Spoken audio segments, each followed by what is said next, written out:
Welcome to the Marketing Stir podcast by Stirista, probably the most entertaining marketing podcast you're going to put in your ears. I'm Jared Walls, associate producer and Stirista's creative copy manager. The goal of this podcast is to chat with industry leaders to get their take on the current challenges of the market, but also have a little fun along the way. In this episode, Vincent and Ajay catch up with Ajay Prakash, CEO and co-founder of Rinse. He delves into how he and his co-founder introduced technology to the old school industry of dry cleaning. He also explores ways in which the company uses its reach and infrastructure to give back to the community, and how Rinse, according to Prakash, has actually saved marriages. Our AJ chooses a wrestling name, and Vincent talks to his son about rats. Give it a listen. Ladies and gentlemen, it's that time once again, the Marketing Stir. I, of course, am your host, Vincent Petrofessa with Stirista, the Vice President of B2B Products and Partnerships here at Stirista. Stirista, who are we? Identity marketing company. We have our own B2B data, business to consumer data. Within those data sets, we help customers. Send us your first party data. We'll take it in, enhance it, enrich it. If it's fragmented, we could append additional attributes to it. Marketing, email marketing, display, programmatic, OTT. We have our own DSP called Adster. We can help you get new customers. That's it. And also email me. That's how confident I am that we can help you. My email is vincent@stirista.com. Email me away. I love it. What I also love, besides doing this podcast, is my co-host, my partner in crime, the San Antonio Slayer. I just made that up. That doesn't even make sense. That would mean he is doing bad things, but he's doing great things. Ladies and gentlemen, Mr. Ajay Gupta. Hey, Vincent. I'm starting to like that little nickname you gave me. So if I had a WWE career, I think that would be a good one. That's right. You are a big wrestling fan. Used to be, Yeah, me too. I think every kid used to be, and then some people still are. I don't know. It's weird, but it's great. The San Antonio Slayer. That might be the name of the episode, I think. Yeah, it's got a nice ring to it. But I'm living the pandemic life today. I just noticed the lawnmower guy pull in right when we were about to start the podcast. So this one is going to be one for the ages. One for the ages. Let's see if they're doing a good job. It depends on how short they go. I love it. I love that you called it the lawnmower guy. That's great. Apparently you don't have a green thumb, or else you wouldn't. The lawnmower guy. I love it. Yeah, it's not a problem. People from New York can relate to. I know, exactly. I'm like, a lawnmower guy. What's a lawnmower living in Manhattan here? What's a lawn? What is a lawn? When my son, we go to any other area other than New York, he's like, what's that, Dad? I'm like, well, that's grass, son. He's like, but there's no rats. I'm like, exactly. It's not New York City. Anyway, I can go on New York City for a while. Ajay, this is a first on this podcast thus far. There is another Ajay on the podcast. We've had other Guptas in Annika Gupta, as well as your wife, Candy Gupta, but this is the first time there's another Ajay. And let's see, at the end of this podcast, I think he might become my favorite. Yeah, I got to say, who would have thought we would have had an Ajay before a Vincent? I know. No Vincents, but another Ajay. Without further ado, I'm happy to talk to him. Hopefully, I don't even know why I'm talking to him. This guy's went to Dartmouth. He's went to Stanford. I don't even know what I could talk to him about. I'm kidding. Of course I could. He's an amazing guy. The very smart CEO and co-founder of Rinse, Ajay Prakash. What's going on, Ajay? Hey guys, how are you? Doing great. I'm hanging here in New York City. AJ's in San Antonio. You're in the Bay Area. We've got 3 time zones covered. I love it. Sorry for embarrassing you with all that stuff in the beginning there about your amazing academia, but I was very impressed. Yeah, no worries. No, thanks for having me on the show. I'm excited to be here. Oh, we're happy to have you, Ajay. And for those of you who don't know, I know of the service, but I would love for you to tell the people out there, talk to us about Rinse. Yeah, sure. I mean, Rinse in its simplest form is pickup and delivery of dry cleaning and laundry. We started in 2013 my background is I've been working in business, and over the past decade, I've been doing consumer startups. And in early 2013, I was looking to start my own company, and I was getting excited about a couple trends out there. One was just the idea of bringing technology to old school industries. And the other was around removing friction from existing customer experiences. And, I actually didn't have the idea of my own that would get me excited. But then my co-founder, James, who is one of my best friends from college, I've known him for over 20 years now, he actually came to me with the idea of doing something in dry cleaning. And he was coming at it from the dry cleaner's perspective, because he grew up in a dry cleaning family. His parents are dry cleaners. His aunts and uncles are all dry cleaners.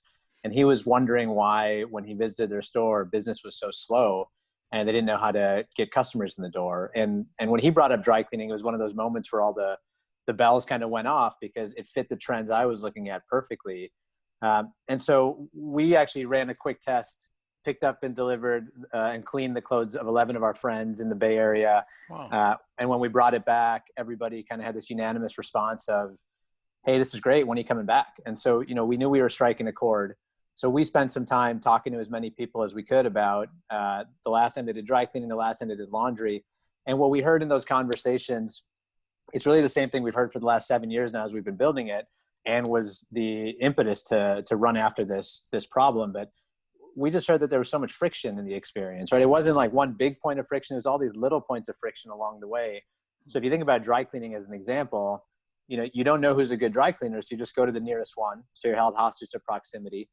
You can't assess quality until after the clothes come back. So it's a crapshoot for us as customers. There's no trusted brand in the space, and execution's variable across the board. Cleaners are typically open 9 to 5. They're closed on weekends. It's hard for us, if you're working during the day, to actually get to the cleaner. And you have to do that twice just to complete an order. There's limited technology, limited customer service, limited transparency. The list goes on. And we call those pain points death by 1,000 cuts. And our goal when we started Rinse was, hey, can we systematically remove the death by 1,000 cuts, create this seamless experience from start to finish, and provide one simple solution for everything in the closet for the consumer, while at the same time working with the best cleaners out there, letting them do what they do best, which is clean the clothes, but then owning the rest of the experience and sending them a predictable, steady stream of volume. So that's how we got started in 2013. I love that story. And I was actually, it was a different perspective than I was taking on it. Cause we've had some people on the podcast, Ajay, where they were saying, well, this happened to me. I went to a company and I couldn't find data this fast. And I started this. I was thinking maybe it was you or James had just awful experiences with different dry cleaners or couldn't find one. But I love the concept. I'm familiar with it here in New York City. And you're right. In New York City, it's the closest one. I go to Broadway Cleaners. They do a good job. But before that, I went to another one that it was just the proximity to it. And you were stuck with that. I love the concept. And another thing I want to ask, you mentioned that you started at some consumer startups. How did you get into this business in general? And what were your positions within some of those companies? Yeah, I mean, for me, prior to business school, I did consulting and private equity. And then I went to business school. And during my summer in business school, I did an internship at Bonobos out in New York. And at the time, there was 7 people just selling pants, very early stage. And I loved it. I really enjoyed the experience. I loved the feeling of an early stage startup. And I loved putting myself in the shoes of a consumer and thinking about how to improve their experience, then being able to act on that right away and see results right away and make changes right away. So that was the internship that kind of changed the direction for me.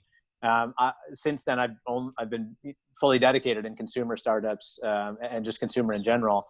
Out of business school, I joined an early stage startup as the first hire. I was the COO and CFO of a company called Rebloom, which sold a natural drug-free sleep drink. The founder had spent a couple of years developing it, and then he needed someone to help him go to market, raise capital, and kind of produce it and get it out there. So I did that for a couple of years, and then we ended up selling the business, and then I transitioned out and said, hey, I love the early stage. I love the feeling of building this. I want to do this on my own. And that's when I started exploring different startup ideas. And to the point of, I didn't have this moment where I just hated laundry one day or I hated dry cleaning and that got me to start Rinse. It was really James talking about his unique experience and intimate perspective of what it's like on the dry cleaning side. But all of the ideas I was looking at were around consumer experiences and where there was friction. And because what I'm an expert in is being really busy and working long hours and needing things to be convenient for me. And that's what I was looking at when I was looking at different ideas. I just didn't have that one that was going to get me really excited to take the leap. And I think when we got started, there was a lot of components that fell into place, right? Not just that I thought dry cleaning and laundry fit the pain points I was looking at, but the fact that, I wanted to do this with a co-founder, and James was someone I'd always viewed as a potential co-founder, but he had spent the last 10 years in healthcare. And then I think there's a question startup founders should ask themselves when they're getting going, which is, why me, why now? The why now for us, where there were a lot of trends that were pointing towards this being the right time to solve these pain points. Uber and Lyft and other companies were proving out you could use the mobile phone as the remote control for your life. But the why me, that was a combination of my experience on the consumer side, the early stage startup side, the fact that James and I worked really well together and got along, but then, that unique insight that he brought to the table on having grown up on the dry cleaning side was too good to pass up. Yeah. I love that story. Thank you. And Ajay, what does the footprint look like today, and what's kind of the plans to expand into other cities? Yeah. So today we started in 2013 in 3 zip codes in San Francisco and said, hey, let's prove it out here before we go too far, too fast. If it doesn't work here, it's not going to work anywhere. And the initial customer response was very positive. And so, we kind of started off taking it zip code by zip code, and then eventually city by city. And so today we're all over the Bay Area. We're in Los Angeles, we're in Washington, D.C., we're in Chicago, and we're in Boston.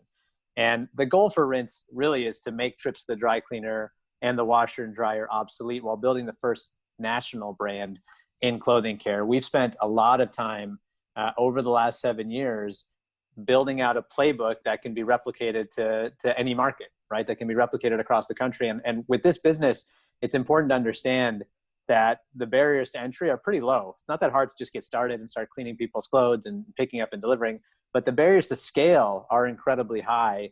And so our focus has been on managing the operational complexity that comes with scale, maintaining an excellent customer experience as you scale, making sure that each individual customer, whether they started as the first customer or the millionth customer, or whatever it is, they feel that personal experience and they feel that we're taking care of them. And so for our focus has been on building a model that works so that we can take it quickly to more markets. So for us, the plan is national expansion. The focus is taking the model that we built, which is working, and take it to cities like New York, like San Antonio, like Houston, Dallas, Seattle, name any big market in the U.S. We want to be there. And the thing that we've learned over time is that the consumer trends and the consumer behavior shifts away from a brick and mortar dry cleaner or a shared laundry room towards a service like Rinse. The competitive landscape, all of the dynamics that we see in one market, it's pretty much the same in every other market. So what we've built will work in every city we go to. And do you see yourself acquiring smaller dry cleaners when you move into a city, or do you build the infrastructure from scratch each time? Yeah, I mean, the way we think about it is we have built a process that we can take to any new city, right? We can get a city up and running in a matter of days. We've learned a lot in terms of who our customer is, how the cost structure should be set up, who to partner with, how big of a service area to start with, all the things that you would think about. And certainly acquisitions are an interesting growth lever, something we have acquired. Some of our startup competitors who've shut down or been on the verge of shutting down in the past. We are looking at acquisition as a potential growth lever in existing markets and new markets. The way we think about it is it's not, we don't want to roll up the industry. That's not our goal. Our goal is to be the dominant national brand and to take care of the customer, right? That's to create a much better customer experience. But I do think there is one of the potential growth levers is to acquire smaller players along the way. And Ajay, the process for those of the consumers who are listening as well. Yeah. What's the process? You can go. I know you can go to the website, schedule a pickup. There's an application as well. Talk to me a little bit about the process. Yeah, I mean, our goal, it's interesting business because it's very simple for the consumer. It's very complicated to make it work on the back end. But for the consumer, you sign up at rinse.com. You can sign up on the mobile app. Basically the couple things to understand about Rinse, you schedule your pickup. We only pick up and deliver in the evening between 8 p.m. and 10 p.m. We've done that deliberately. It's much more convenient. It's much more on your schedule. For your first pickup, our valet will come to pick up your clothes and take any special instructions and give you your customized bags. All of our valets are W-2 employees. They've been employees since the beginning, something we focused on because they are representing the brand. They're the front lines of the customer experience. If you as a customer have a totally normal Rinse experience, the only person you'll ever interact with is the valet. The valet will pick up the clothes. We'll take them away. We'll send you an email it's a confirmation of pickup email that has an itemized list of everything we're dry cleaning with the brand and a photo. Very, very transparent about what we picked up from you. We'll clean it. We'll deliver it back. You can choose between next day rush, or most people using wash and fold will turn it around next day. Most people at dry cleaning don't worry about rush, so they're fine with a route-based system. So if you pick up on Sunday, we deliver Wednesday. And then, it's kind of a rinse and repeat type thing. You can use it whenever you need it. We've actually made it very seamless in the sense that we leverage text messaging as the way to communicate with our customer. You can create orders via text. You just text Y to Rinse. You can ask questions via text. You can ask questions to our customer care team. You can ask questions to the valet when they're on the road. Certainly you can use the website and the mobile app to do that sort of stuff as well. But we've tried to make it as seamless as possible and as simple as possible, so that what we can do is take this chore off your plate, help you save three plus hours a week, and just kind of be invisible and behind the scenes to get it done. And in 2020, as a variety of businesses have changed, how has Rinse adapted to 2020? I mean, the contactless in a sense, or just Yep. as you already kind of had that in a sense that you're not going out and going to a dry cleaner, being around people. But what other ways has Rinse adapted through 2020? Yeah, I mean, 2020 has certainly been interesting for everybody. I think for Rinse, what we found is that first in March, when shelter-in-place orders started happening, Rinse is an essential service. We remained open. So the first thing we had to do was to figure out how to operate in a COVID world. And so we took immediate steps to implement safety protocols, to reduce the risk of transmission across the board, to make sure we were looking at every single piece of the operational chain and making sure that we were maximizing for safety. And that was something we did very quickly, and the team came together and executed on really well. The other thing we did was we were very focused on communicating with our customers to make sure they knew that everything was safe. You alluded to contactless delivery. We do have something we call Rinse Drop, where we can pick up and deliver without you being there.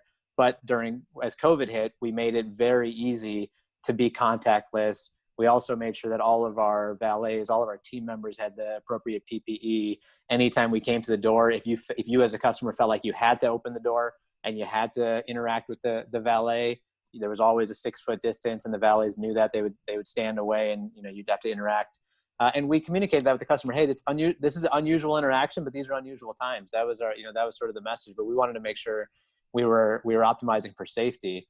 From a business standpoint, we've continued to execute. I think what we've seen is that dry cleaning has taken a hit. The demand has gone down, as you might expect, with people working from home, less travel, formal events being canceled or postponed.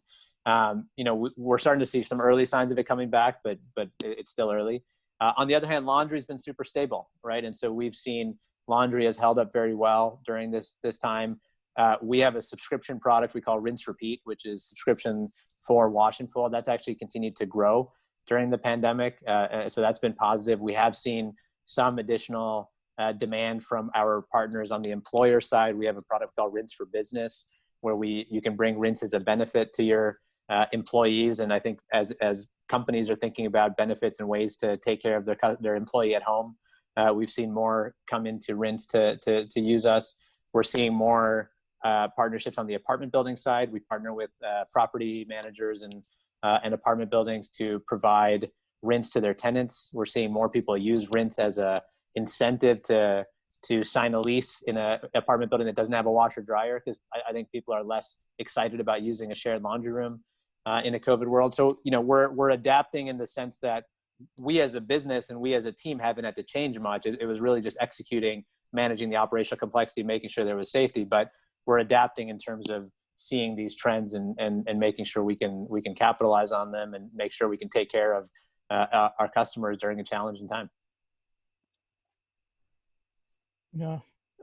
And Ajay, when you're going to a new city, what kind of marketing efforts are you putting behind it in a city where your brand is not quite as well known? Yeah, it's interesting because for our service, one thing that we've learned over time is we're not an impulse purchase. We're very much a considered purchase. If we presented you an offer for free laundry, but you did your laundry yesterday, you're just going to ignore it.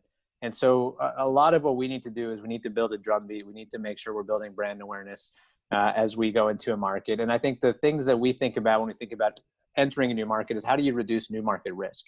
We've gotten our cost structure to a point where it's very lean. Operationally, we can get a city up and running in a matter of days. And so a lot of the work that we've done has been to build an arsenal of various growth levers we can pull to reduce new market risk. So, from a paid marketing standpoint, we spend our best channel is AdWords. We're catching people at the point of intent as they're looking for a dry cleaner near them or looking for a service that can pick up and deliver their laundry. We have worked on SEO and other organic levers, which are immensely scalable, right? As we add a bigger footprint, the work we've done scales immediately. I mentioned some of these programs or partnerships like Rinse for Business with employers, partnering with apartment buildings. That's something we can set up before we ever go to a new market, right? We can get those in place. And then, you asked the question about M&A. That's another growth example of a growth lever we can use as we go in. But the key thing for us is get the operational ducks in a row. And then it's really all about, to get a market to profitability, it's really tied to how quickly we can build the customer base, because we know the pricing that works for our customer. We have a cost structure that we know we can put into place. Our technology and our processes that we've developed to support our biggest market, like the Bay Area, it transfers immediately to a new market. Everything around the staffing and the infrastructure needs we have are all very lean to get a market up and running. So ultimately, it is about getting a customer base so that we're getting route density and scale efficiencies on any of our operational expenses. So that is an important part, is just making sure we're investing in that growth up front. And it's not a one-time investment, right? It's really, for our type of service, it's a constant drumbeat that has to happen. And beyond search, are there other channels like email or programmatic that you've incorporated as well? Yeah, certainly we use email marketing. We'll get people in the top of the funnel. Some people will register and then not convert as customers. Maybe they don't need a pickup today, but they're exploring and they're interested. So we want to continue to target them with emails and various promotions. We use SMS with existing customers, sometimes to promote discounts or offerings, or just to use it to inform. There are other paid channels we've used. I think for us, direct mails worked pretty well. One thing we've seen is that direct mail in a vacuum, if you just kind of canvas the whole city, is not super efficient. But if we can be smart about how we're targeting our customer segments, it can work. And so as an example, there are a certain customer segment that is in need of a dry cleaner or laundry solution are people who have recently moved into a new apartment or into a new house. So what we'll do is we can send direct mail to new movers. And we find that is effective. We've used other channels. I think they, in a vacuum, not like a Facebook or a Nextdoor or Instagram, they don't work that well for us because it's not an impulse purchase. But when they're together, especially when launching a new market, they can be effective. But they sort of, the utility of those tend to, there's diminishing returns after a certain point in the new market with those types of channels. Yeah, I was putting my consumer hat on, and I was like, new movers, it would be an excellent, as soon as you go to a new area, like where's the dry cleaner? That's what you're thinking of. I wanted to dig a little bit deeper into the rinse and repeat. Talk to us about that subscription model. Sure. Yeah. We launched Rinse Repeat in 2019. I think the thing to understand about our service is that it is a naturally recurring pain point for the customer. And so it lends itself to subscription. Historically, we haven't had a formal subscription product. What we've done is we've just kind of texted our customers twice a week and said, hey, Rinse is in your neighborhood. So we've tried to build this routine and stay top of mind. But with Rinse Repeat, what we wanted to do was formalize it and create a product that would work for your laundry needs. And the thing about laundry that's interesting is that everybody does it, but everybody does it differently. And so what we wanted to do was keep it super simple, tie it to, develop it in a way where it just makes sense for you as a customer, and then make sure there was a plan that would work for you. And so when you think about our wash and fold product historically, and what we call as our pay-as-you-go product, it is priced on a per pound basis. And that is because the industry has always priced wash and fold on a per pound basis. The reality from a consumer standpoint is you have no idea how much your clothes weigh, right? It's very hard to say like, oh yeah, I have 20 pounds of laundry today. And so what we did with Rinse Repeat is we shifted it to a per bag. Just fill the bag. Don't worry about it. That's more akin to a laundry basket or a load of laundry. It's much simpler. And then what we did is we have bags. You can do a 1 bag plan, a 2 bag plan, 3 bag, 4 bag plan per month. You can do more if you need, but you hit the needs of the single individual who's just doing their own laundry, and you hit the needs of the family that has more clothes. And the pricing is super simple and it's discounted versus pay as you go. So for us, we wanted, and then we waive all the pickup and delivery and any service fees that come with it. So for us, we wanted to make it super simple, easy to understand for the consumer, the best price available, so that you gravitate towards it and you realize like laundry can be pretty affordable if I'm using Rinse Repeat. And then just get it out there and know that the subscription works for this type of pain point. And it's been a great product so far. It's shown constant growth. It's continued to grow during the pandemic. It's become a meaningful product for us, so much so that we're actually spending time right now making some updates to our sign-up funnel, to our homepage, to various parts of the customer experience, so that subscription is a more central part of the offering, as opposed to kind of an add-on feature that we thought of 6 years in.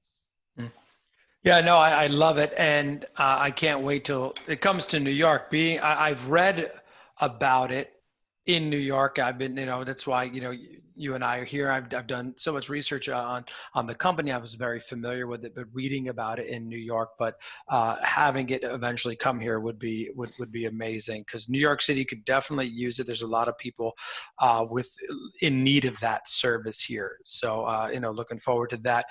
Jay, talk to me about your day-to-day, your week, right? Being a CEO and a co-founder, we always like to ask these questions of founders of companies. Do you have your hands in the marketing, the product side, or the solution? Talk to me about that.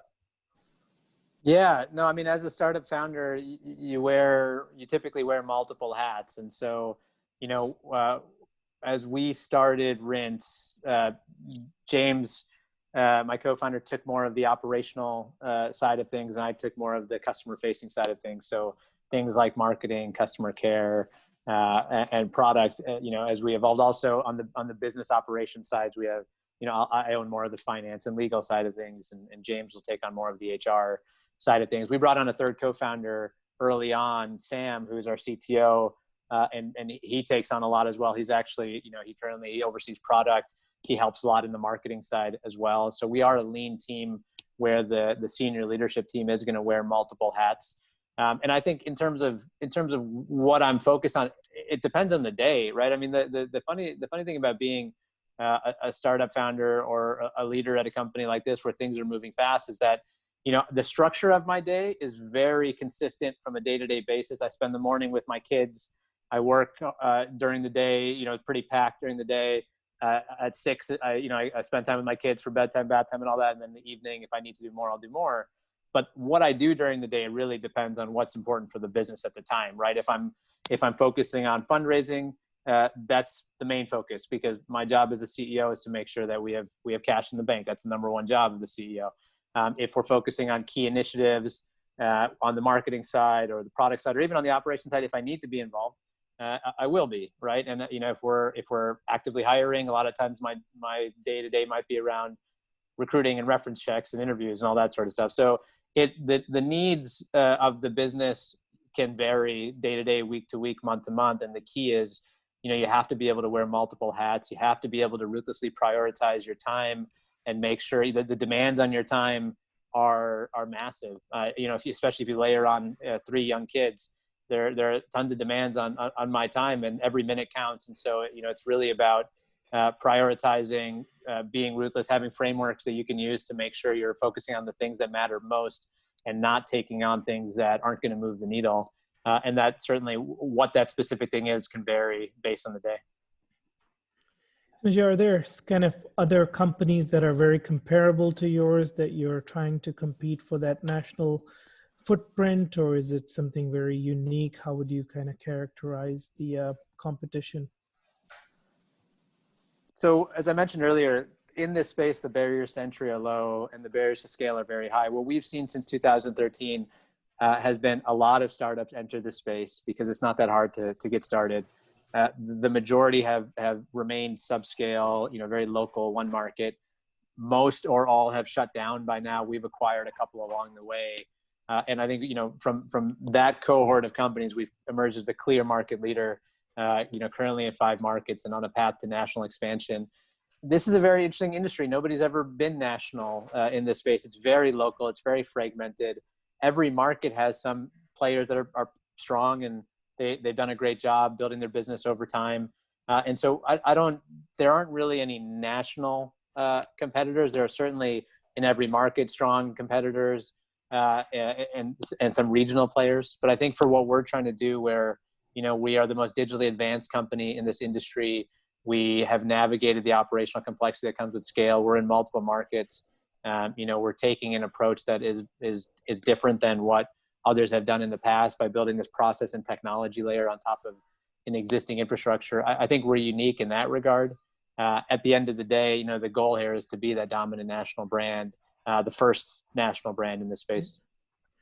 And talk to us a little bit about, have you considered doing franchising? We work with quite a few companies that have scaled like great clips that we do marketing for that have done that pretty effectively. So I was curious if that's at all in the radar. Yeah, I mean, as we think about a national footprint, everything's on the radar in terms of what's the best way for Rinse to cover the country. What's the best way for us to grow and expand? I think, the way I think about it is we make decisions based on the data in front of us. And if at some point we say franchising is the right way for us to make this happen, we would consider it and we would dive in. Right now, the 5 markets we're in, they're managed by us directly. We're still very early. We're still barely scratching the surface.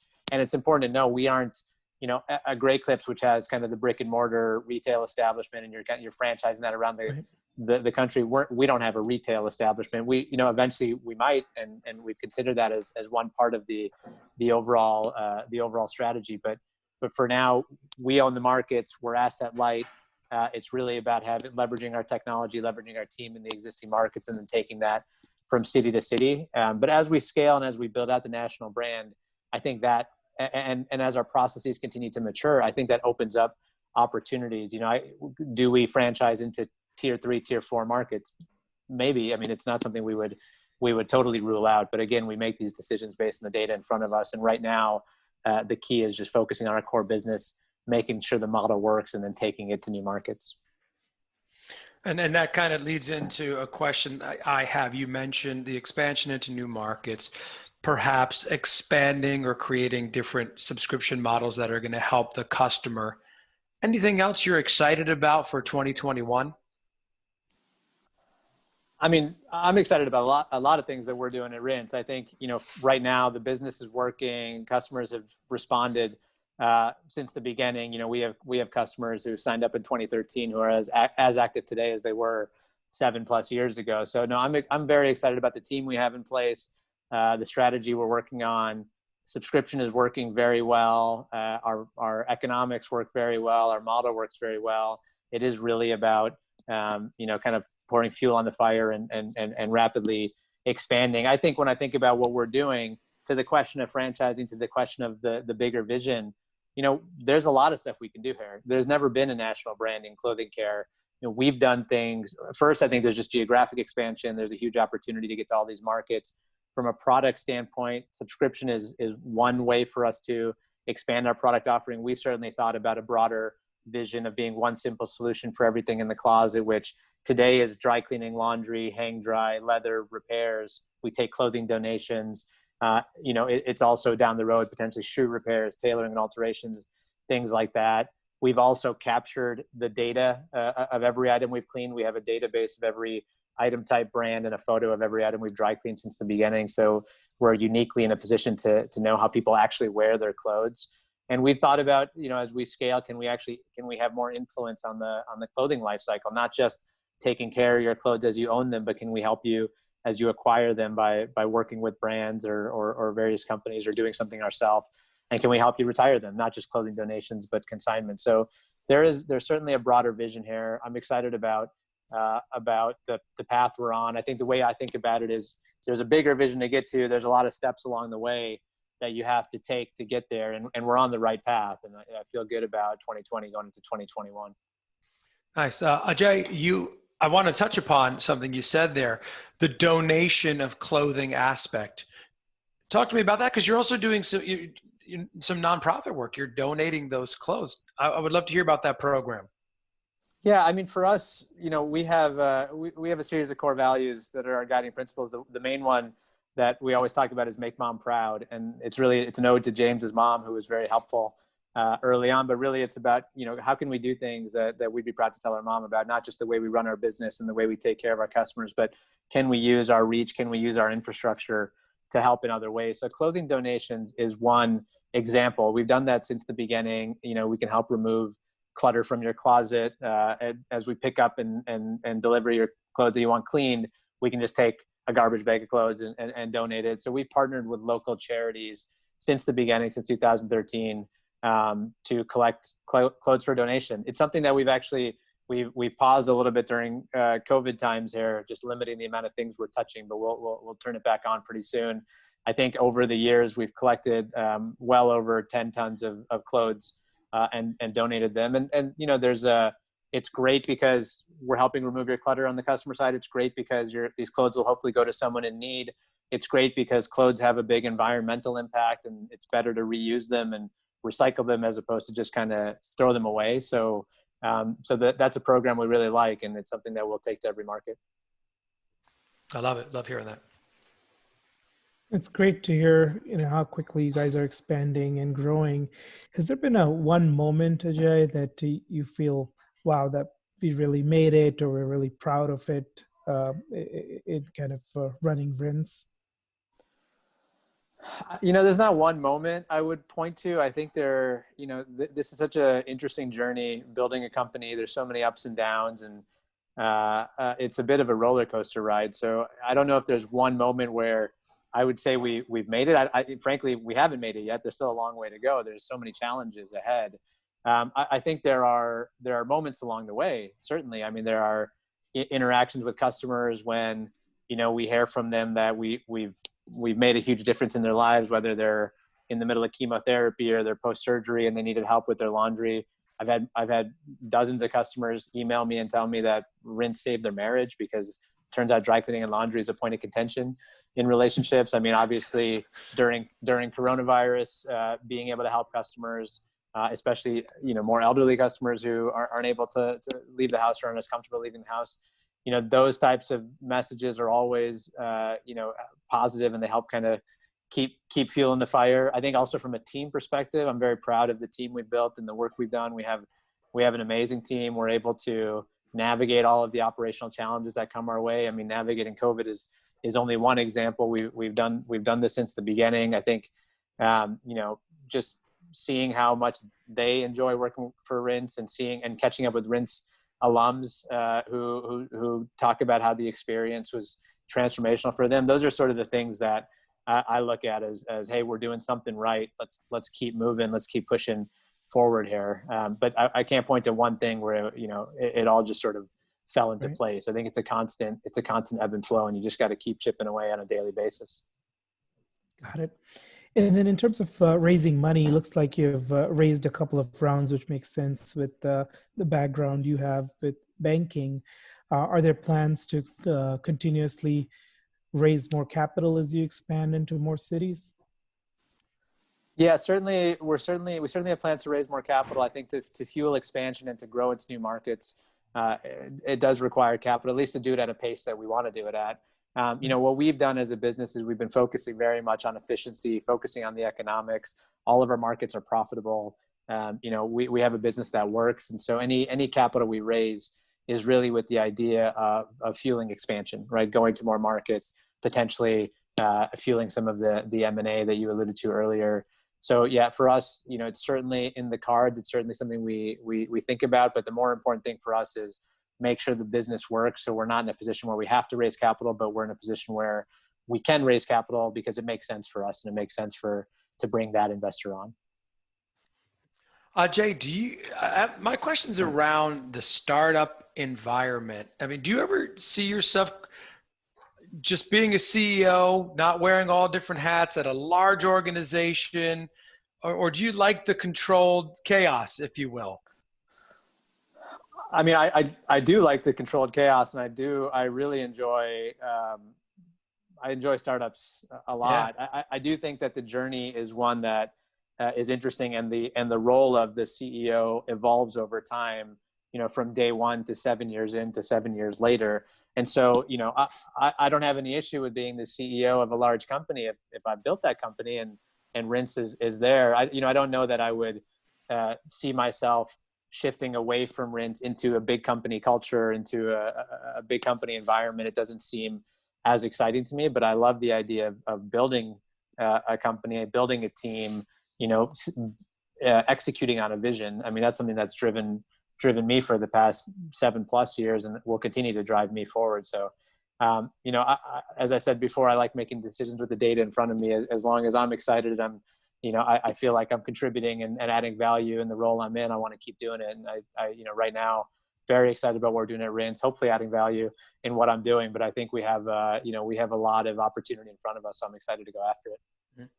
Yeah, no, that's apparent that comes through just the way you talk about it. So we could tell there's certainly passion there.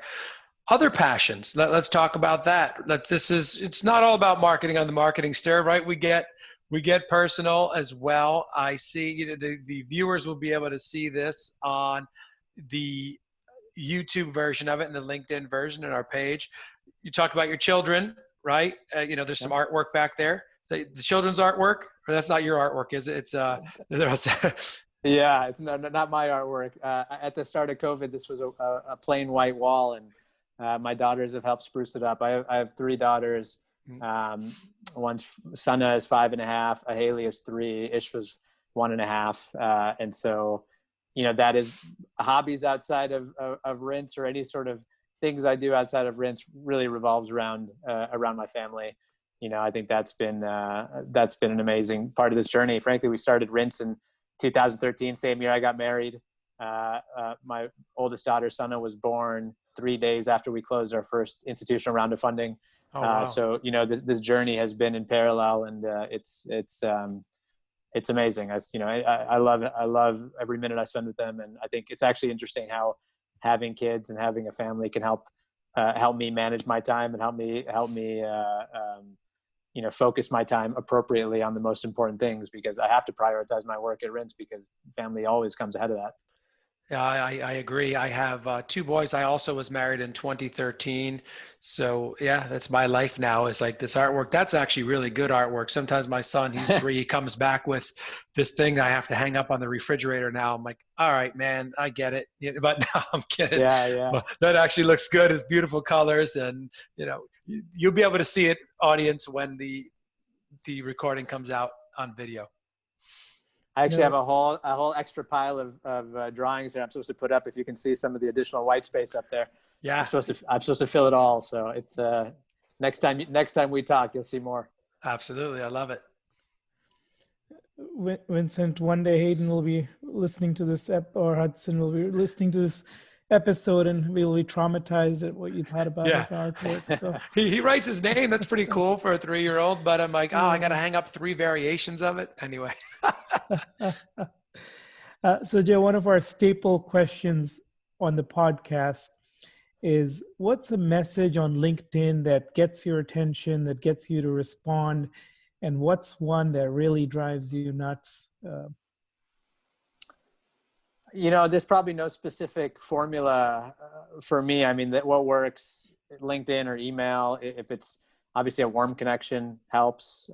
If it's something that I can tie back to, maybe it's someone who went to the same school I went to, worked at the same company I went to, knows somebody I know, that might be enough to get me to read it at least. If they're offering something that actually fits my needs, the amount of emails I get where it's something that Rinse would never ever use and I would never ever use is crazy. You got to spend that extra time trying to qualify your leads and tailor it to your audience. But I think if it meets those criteria, there's a chance I'll open it and read it. I do like to stay apprised of things, but I also delete a ton of emails in my inbox and ignore a lot of LinkedIn messages I get because I get too many, and you can tell from the onset that they're just not a fit. I mean, the things I don't like, if they spell my name wrong, if they use the name of the wrong company, those are always funny when they use a competitor's company name or something that's spelled like Rinse, R-I something, they clearly messed up on their mail merge. Those sorts of things I don't like. And then I think that if it's just a product that just never makes sense for me, it's clearly going to be deleted. So I think if you can spend some time tailoring it to me, making it a warm connection somehow, and doing the work ahead to realize that I'm actually a qualified lead and I'm worth sending this email to, then those are the types that are going to probably get more attention from me. And any kind of pet peeves or things that drive you crazy about marketing or people in general? What do you hate about people, Ajay? It could be about Vincent. It could be about me and my son now hates me when he hears this in 12 years, whatever. No, I mean, I think focusing on the marketing part of that question, I would say, I think as I mentioned, like if you're spelling my name wrong or you mispronounce my name in a conversation or you don't use our company name, those are things where that probably irks me a little bit. And you're not going to get, if you're sending an email or LinkedIn message and it's you have that sort of mistake up front, I'm definitely deleting it and not spending any time with it. Yeah. That's a new one where it's kind of spelling the name of the company wrong if you're going to put that in there, or actually having a competitor. That's a new one, Ajay, for us here at the Marketing Stir. Wow, that's crazy. Ajay, leave us with a thought as we're nearing to the end here.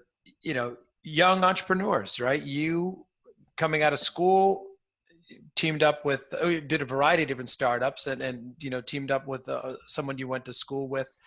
What advice for people just coming out of school or thinking about starting a company? What's the advice? And I have a second part of that question too, but that one first. Sure. I mean, depending on where you are in your career, I think, one thing to keep in mind is we don't control that many things in life. And one of the things we control is how we spend our time. Another thing is who we spend it with. And so I'd say, as you're picking a career, as you're picking a path, do something that you're excited about, do something that you want to spend your time in, learn something you want to learn. If you are looking at startups, I think that excitement is really important. You want to look at a market opportunity, you want to look at your expertise, and you want to look at where you're passionate. And in theory, the best place is the intersection of that. But advice I got early on when I was exploring different startups was, hey, if you're excited, keep going. And a week later, check and make sure you're still excited. And then a week later, make sure you're still excited. And I think the startup, the journey is a long one, right? You're talking about 7 to 10 years, maybe more. And if you're not excited early on, doing the hard work and, doing the various research and talking to customers and talking to people in the industry, then you're not going to be excited with the ups and downs that come with it over the 7+ years. And so gauging that excitement, making sure you're fired up is really important. I think the other thing is a lot of times the big question people have is like, how do I go? How do I get started? And, there was a lot of times there's not someone who starts a company is not necessarily smarter than the person who didn't start it or wired in a different way or has certain skill sets that others don't have. It's really, they just took the leap and they went after it. And, there's a great quote from a professor of mine in business school, which I think helped shape my direction, which was that, regrets for the things we do can be tempered with time. Regrets for the things we don't do are inconsolable. And so if you have this itch and you really think you want to start a company, part of it's just do it, just take the leap and see what happens. And, I think that would be advice I'd give to anybody who's kind of on the precipice of like, oh, I really want to do this, but I can't get started. I think the key is just start one step at a time and do it, and then see where it goes. I love that. That's that phrase and that mantra there. That's for anything, for any decision I think you make. That's great. Yep. And I just had one last piece was there something that you thought was going to be a lot easier when you started a company that just kind of turned out, oh, that's not as easy as I thought? I wouldn't say there was something I thought was going to be easier. I think I went into this eyes wide open. I also started it in my 30s after years of working. And so I probably had more experience than some who are just kind of getting out of college, thinking about starting something. So I was very much eyes wide open. I would say there are tons of mistakes I've made along the way. There are tons of things that we could do better and faster. If I were to do this over again, I would do it way quicker, way more efficiently. I would sidestep the landmines. But I think that's natural in any course. The first time entrepreneur versus the second time entrepreneur, the first kid you have versus the second kid you have. There's all these things where you're just like, you're so much better and so much smarter. And so you understand what matters and what doesn't matter as you gain experience, right? The old adage of good judgment comes from experience. Experience comes from bad judgment. So, you have to learn along the way. So there's nothing that I would say, man, that should have been easier. There are certainly things I would say, man, I could have done that better. Man, we could have taken a smarter path on here or there. But I think the key is you want to have that growth mindset, continue to learn, continuously improve, continue to get better, adapt, and learn from those mistakes so that you don't make it again, right? The key is if you're making the mistake, the way I like to think about it is any mistake we make, it's the cost of education, because we're not going to make that mistake again, right? We're going to be better for it. I love that. I love that. Ladies and gentlemen, that has been Ajay Prakash, CEO and co-founder of Rinse. Ajay, thank you so much for your time. We really appreciate it. Yeah, thanks for having me, guys. I enjoyed it. Absolutely. And please check out rinse.com. That is Ajay Prakash. He is Ajay Gupta. I'm just Vincent. This has been The Marketing Stir. Ladies and gentlemen, thank you so much. Join us again. Thanks for listening to the Marketing Stir podcast by Stirista. Please like, rate, and subscribe. If you're interested in being a guest on the podcast, email us at themarketingstir@stirista.com. And thanks for listening.